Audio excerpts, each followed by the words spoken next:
Basically, it all begins with how we choose to think. See, most of us just think, and we don't pay any attention to what we're thinking. Like, just whatever. I couldn't change my circumstance. I couldn't just one day wake up and say, hey, give me arms and legs. I need arms and legs. It's different for everybody, but it's the mind. Your brain, my brain is 2 million years old, and it's not designed to make you happy, right? It's designed to make you survive.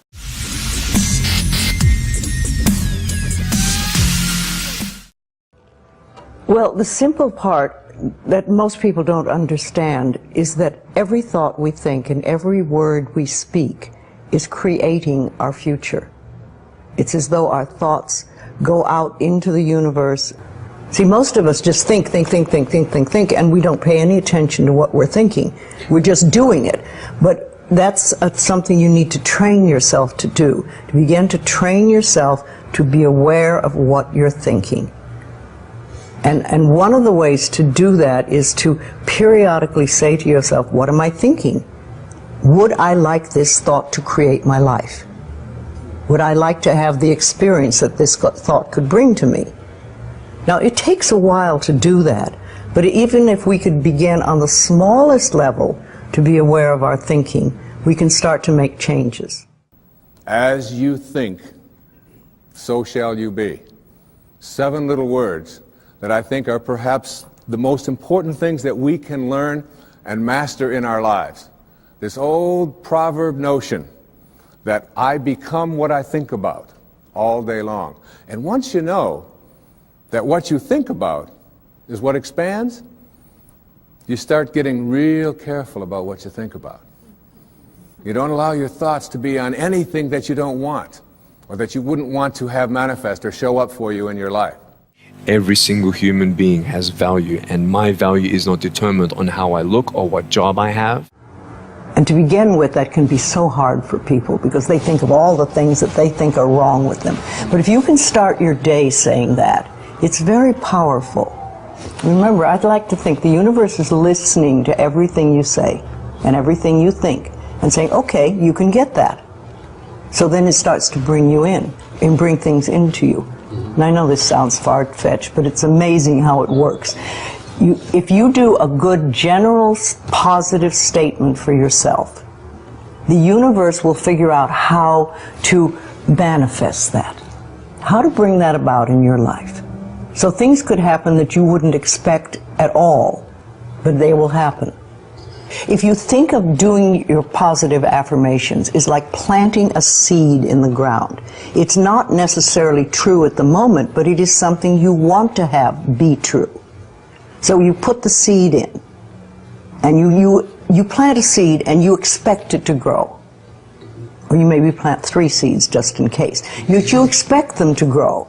And you don't wait 2 days and then dig in the earth and say, what's happening, what's happening? You expect that thing to grow because you know there's a law and a process. And the seed will grow if it is in the right soil and it has the right amount of moisture. And if you can take those negative ones and turn them around, make them into positive affirmations, then you can start clearing up. So many people put me down and say, Nick, you look too weird and no one's really your friend and you can't do this and you can't do that. And I couldn't change anything. It's not like just fixing my hair one day and everything's fine. It's not like, just whatever. I couldn't change my circumstance. I couldn't just one day wake up and say, hey, give me arms and legs. I need arms and legs. You know what I mean? Like, I went to a bodybuilder, and said, can you make me some arms and legs? No joking. Bodybuilder, you get it? Right? So here's the thing. I go up to people, can you give me a hand? Just joking. But it was so hard because people put me down.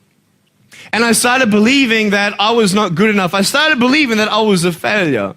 That I'd never ever be somebody who people would like or people would accept. And it was so hard, man. I thought to myself, I can't go on the soccer field like everybody else, and I can't ride my bike, and I can't skateboard and all these sort of things. And I started getting depressed. I thought, what kind of purpose do I have to live? I mean, are you just here to live to die? I mean, is there not a purpose for me? Is there not a purpose in life? And I had questions and no answers. And I asked my mum and dad, why did this happen? I asked doctors, why did this happen? They don't know. There are some things in life that are out of your control that you can't change and you got to live with. The choice that we have, though, is either to give up or keep on going. I want to ask you, what are you going to believe? Are you going to believe in yourself? Are you going to believe everybody else's judgment on you? Are you going to believe people when they say that you're a failure? When no one really likes you, no one really cares about you. And it's not really to say that, hey, you need someone to come up and say, hey, really, I like you, I care about you. No, it's not that, but it's the fact that people put you down. People don't even look you in the eye. People ask you how you are, and you say fine, but you're not fine, and they'll never know that. Is you stop beating yourself up, you stop making yourself wrong, you stop talking about how awful you are, and you stop saying things like, I'm really stupid and stuff, and you start to treat yourself with a certain amount of respect. And this makes an enormous difference, because what you give out in life is what comes back to you. So if you're giving out a feeling of, I'm okay, I'm good enough as I am, and I am acceptable, and I love life, and I love me, and you start having gratitude for yourself and for life, then life treats you differently, because you are having a different vibration that you're giving out and getting back. And that's when things really start to flow. So you can really begin to realize what you do believe about these things. So you can't change your thoughts if you don't know what your thoughts are. There is a law of thinking, and we are beginning to learn about it. And it is like a computer. If you have this gorgeous computer put in front of you, and you don't know what to do with it, it's a piece of junk. But if you learn the language of the computer, miracles happen. And that is what the law of thinking is. When you learn how it works, miracles happen.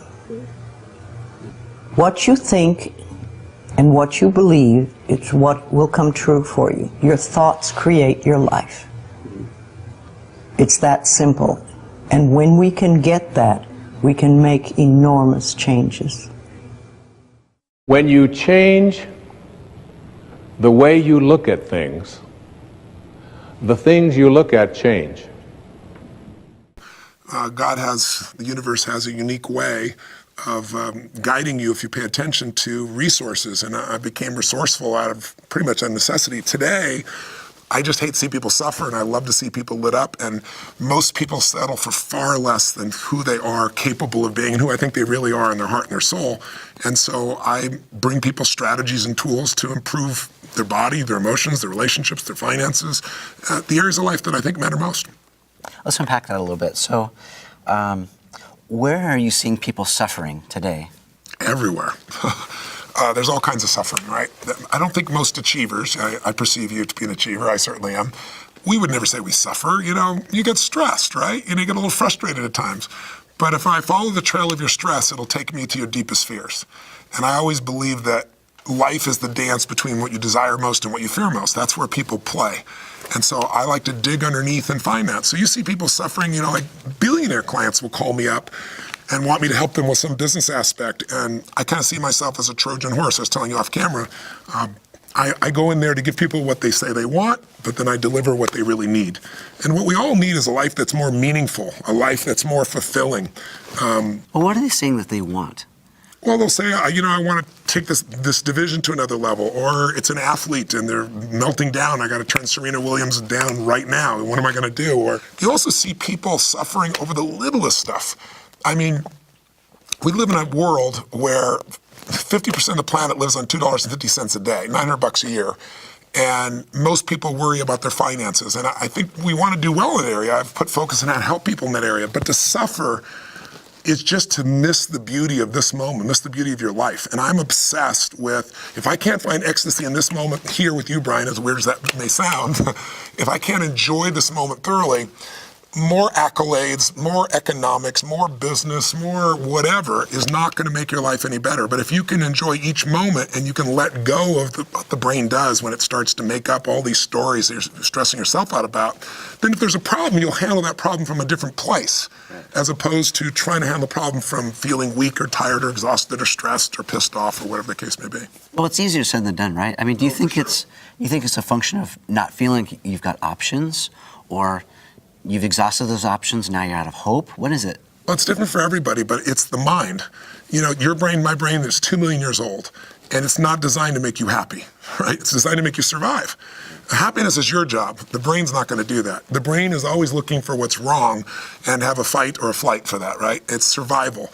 And since there's no saber-toothed tiger for us to deal with anymore, now we worry about what are people thinking of us, or, you know, do I make enough money, or will this person stay with me? And all these things that the mind does. And so the mind's always going to do that.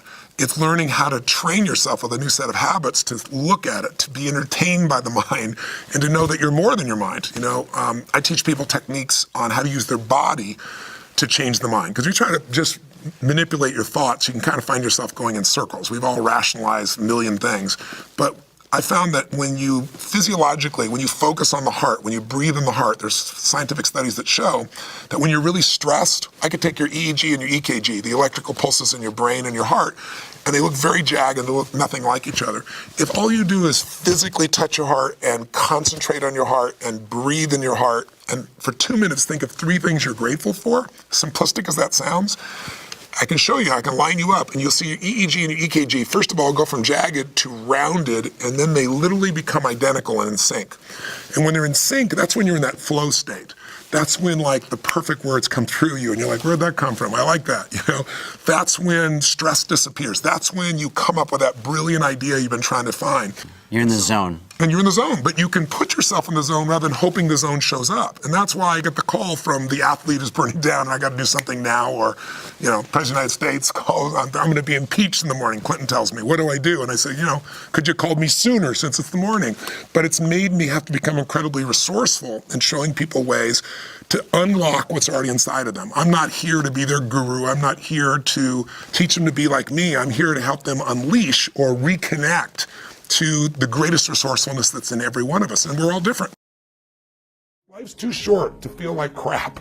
I've decided I want to live in a beautiful state for the rest of my life. That doesn't mean I won't feel bad, it means I won't stay there, because I'm in control and I can change it, so can you.